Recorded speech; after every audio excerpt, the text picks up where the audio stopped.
Hi, this is Mike Whitbeck with Blueprint Solutions. Hey, today's video we're going to talk about the FHA update Mortgagee letter ML 22022209. Now, this letter is in regards to a change in calculations due to COVID-19. So we're going to talk about reviewing the effective income calculation change, why a lender would use these special calculations, the exception calculation you're getting, how to calculate them. So we're going to talk about why you would do it, how you can do it, following the letter, and just for information, this is effective for all case numbers assigned 905-2022, but the letter does say that you can use these calculations right away. Now, so what does it say in a nutshell as far as about calculations? Well, on March 13, 2020, the President declared a national emergency due to COVID-19. Now, what ML Mortgage Letter 202209 update says is you can now apply or basically exclude those time periods, right? We're going to talk about that more in detail. So keep in mind, there's a little bit different rules when you're trying to calculate this income and if you should or shouldn't use it based on primary employment. If it's salary fixed hourly, right? It's more of a back to work. We'll talk about that in a bit. How to calculate when the primary employment has variable base hours or when the primary employment has overtime, bonus, tips, and commissions, which are always variable. And then, of course, what we can do to help some of the self-employed borrowers. Now, the big question before we do all these calculations is, do you have to use this calculation? And the answer is no, it is an exception. You don't need to use the exception unless it will help your borrower qualify for a loan. And that's the purpose of the mortgage letter, or mortgagee letter, I'm sorry. So why was this again? What happened, of course, with COVID-19 is borrowers may have been affected long term. You weren't just out of work for a few weeks. You're out of work for months, or your hours reduced from 20 hours, overtime to nothing for months on end, or you were on reduced hours or what have you. What this does is creates an alternative if averaging your low or missing income periods doesn't work. Okay. So in other words, if I looked at your income and said, hey, I know you weren't working any overtime all through 2020 or early 21, but you still divide the average, they can't overcome it, right? It's because it lowers income too much. So now we have two options. We have the standard option, the standard income, which has always been in the 4,000.1, or this new COVID-19 exception. And what we're going to do is we're going to look at, when you're doing the exception, in every case, what you're looking at is pre-COVID income, post-COVID income, and you're taking the lesser or lower of the two. All right, so let's give you a couple examples. Let's say we have a borrower that basically was low on work, or we're just going to say low on work, from July 1st, 2020 up until a year later, June 30th, 2021. So it's a full year. What we need to do according to guidelines, you can see my little orange arrow down here, says that you have to follow the standard practices and compare it. So what it's saying is, like, remember, if you have a borrower, forget about COVID, you would look at a year-to-date pay stub and the 21 and 20 W-2s. So for pre-COVID, you have to use the same time frame, the full year 18, the full year of 19, and then the year-to-date, right, as of June 30th, 2020. That's how you would do it if that was the time frame you're working on. Now, post-COVID means when you return back to work. In our example, they went back to full-time work July 1st, 2020, and this loan is theoretically being underwritten on June 30th, 2022. Okay, so it's been a full year. All right, so we got to do the pre-COVID times, following the guideline, and we got to figure out when they return to work based on an employment letter or other documentation. Okay, now that we have our setup done as an underwriter, we're going to do the math. Now, first of all, that if you have employment that's fixed, like your hourly rate, you work 40 hours a week either by salary or you always work 40, and let's say you make $25 a week, and you can see that your pay stub shows that you're back to work full time, even if it's very short term, or you get a letter saying, hey, they were laid off until 3 weeks ago, now they're back to full time. They are allowing you to use that, and that's always been kind of underwriting discretion. So you don't need to do the exception calculation because you're just going to take their full-time pay, $25 times 2,080 hours, which is full-time work, 40 hours a week, 52 weeks a year, divided by 12, it's 4333. Your year-to-date supports, you have a letter that supports, or your VOE pay stub support. In other words, you don't need to average. So the letter is outlining, you don't need to average when things are fixed, which obviously would be mainly fixed base pay and sometimes fixed other items, but rarely other things. Okay, but now where we get into it is variable hours. Like if you have variable base pay or you have overtime or you have tips or commission or things like that. So you can see I got my line drawn. This is the standard calculations, right? What's in the book now versus the new exceptions, which you're going to take the lesser of. So you have the two options. So let's say I run the standard calculations and I get 2541.67. So my year-to-date says you have made, again, I'm using base pay as example here, 20,800 base pay as of July 1st. Last year you made 33, the year before you made 28, and you told me those were reduced because COVID affected half of 2020 and half of 21. So when I do my standard variable calculations, I do the last 24 months, which is 21 and 20. That's 61,000 divided by 24, or 2541.67.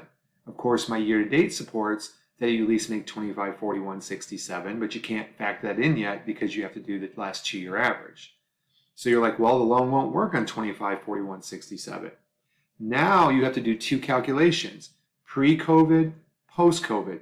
So you can see I've got my 18-19 W-2. I got my year-to-date, the check, up to June of 2020. So I took my 18 and 19, you can see that it was $72,000, right? Add those up, 34, 38 is 72. I did my 24-month average, which is $3,000 per month. I then looked at my post-COVID because my letter of documentation showed they went back to work full-time in the middle of 2021. So I looked at the pay from July 21st, 2021 up to the end of the year, it was 20 grand. Early in the year was 13 because you can see they were still on reduced hours. So I document that I know from July 1st or post-COVID, I went back to this many hours. So now what I do is I take 20,000 plus 20,800 because the post-COVID rule says, a period of time after you return to work. Now, obviously you wouldn't just take, a few months from last year. So year to date plus that's about a year. That's 40,800. Now I've got 3,400 per month. Now, you have to use the lower of 2. So what this is doing is preventing you from using borrowers basically here's what it's doing in a nutshell. Hey, the 2541 was because of the pandemic. Before the pandemic, you were making 3 grand a month. After the pandemic, you're making more due to raises, more hours, whatever. Things aren't quite level yet. To be safe, we kind of think 2541 is harsh. 3,000 is documented, right? That was good and consistent. The economy was good back then. And now you're making 34, so they can allow you to use 3,000, which will probably help in many of your borrowers, situations, right? That's a good thing. Okay, now self-employed. So first of all, they made a few self-employed rules, and they're just talking about how you would apply the exception. Now remember, with the employed, basically it was like, hey, you notice that it won't work with it, so you have to use these exceptions. So for self-employed, here's what they changed. Normally for self-employed, you have to have 2 years, but if you're between 1 and 2 years, you have to be employed or working in a similar occupation. You're a Hagopian carpet cleaner, you buy a Hagopian carpet cleaning franchise, okay, that's fine. COVID now says, hey, before and after, it can equal 2 years.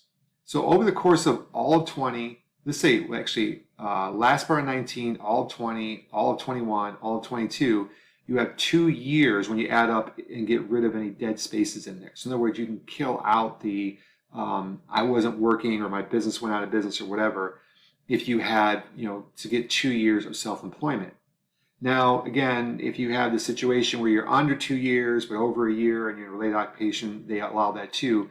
Remember, the difference in the COVID exception is you can ignore the time period they were out of business or not working because COVID shut their business down or they couldn't launch it or what have you. Now, normally, again, the next thing is the guidelines say whenever you have a 20% decline using standard calculations, you must downgrade to a manual underwrite because now the underwriter has to understand why you declined. The COVID exception is a little different. It's weird. It's like flipped math. I don't know why they did it this way. It says, hey, if your current income is not at 80%, you must now switch to this rule.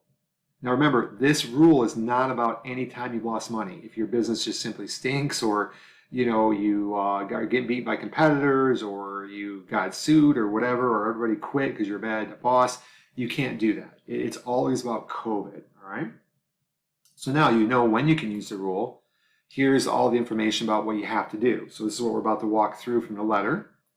Here we go. So first of all, you have to get a letter explaining the time period of loss and you got to vet it.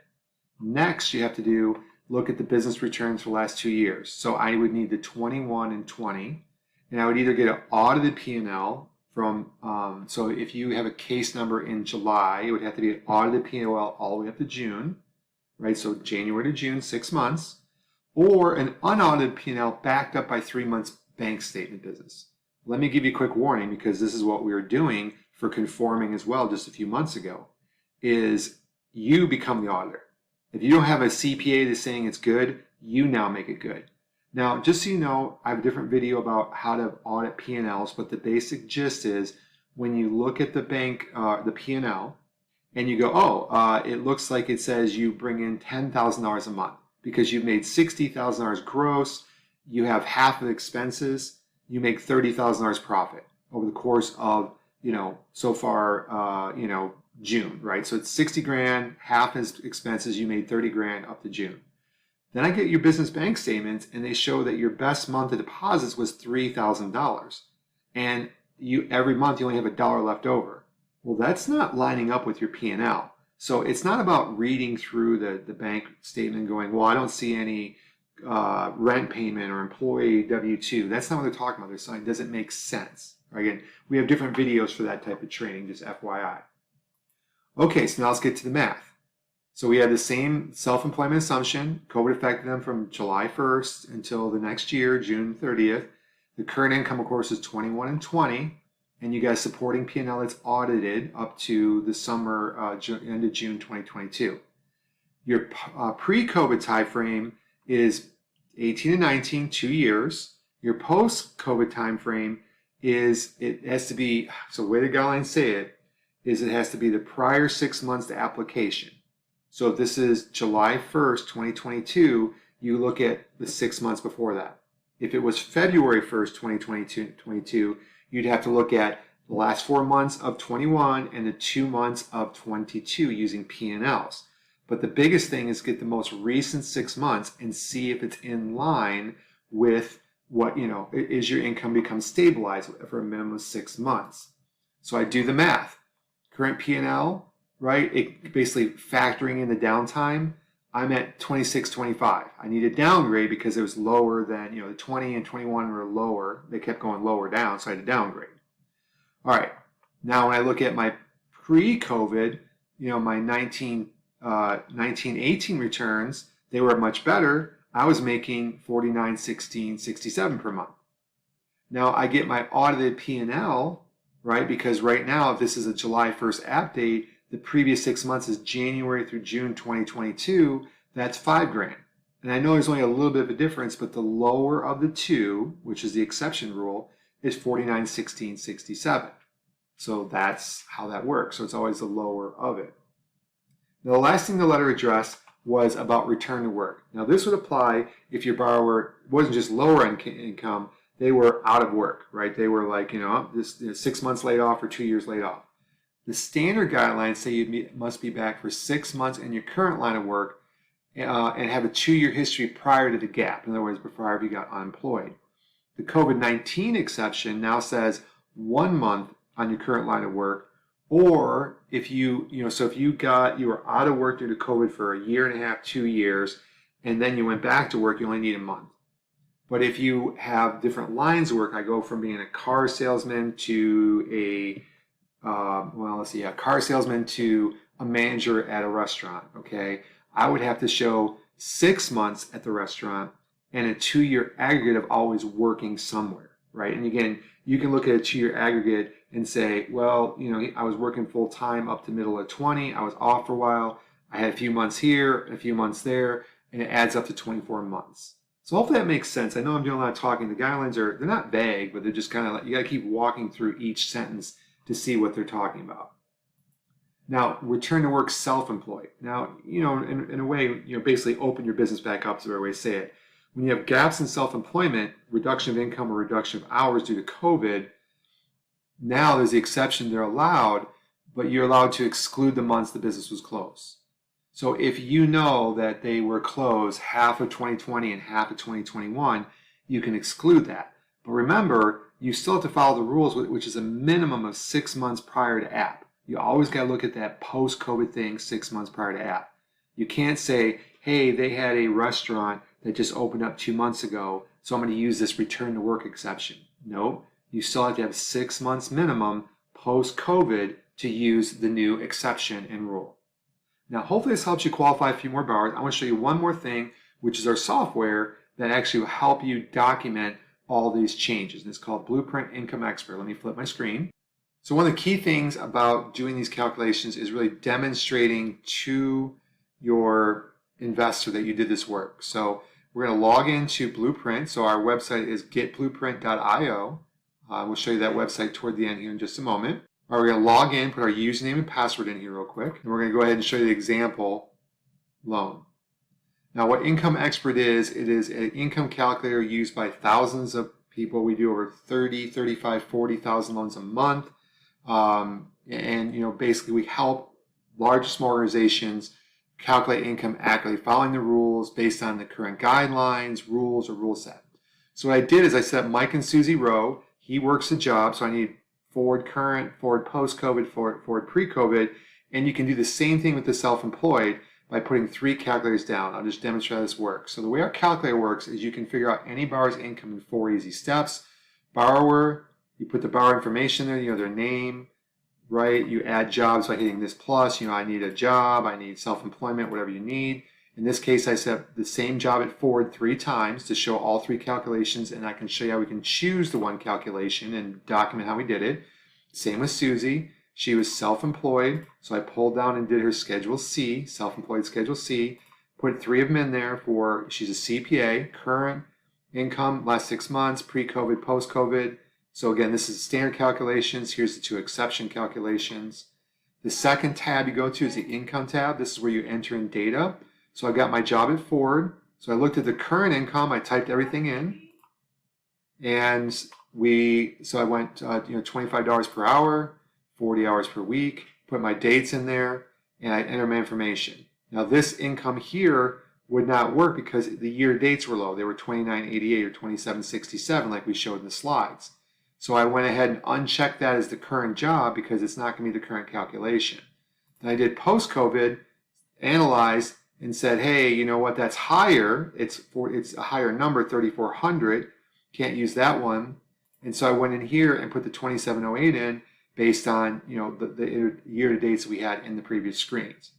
Then the step 3 is REO if we have. We're not going to talk about that, but then you get your report, and you can now print this report, show you did all the work for the current standard calculations, the pre and post-COVID calculations, and you're good to go.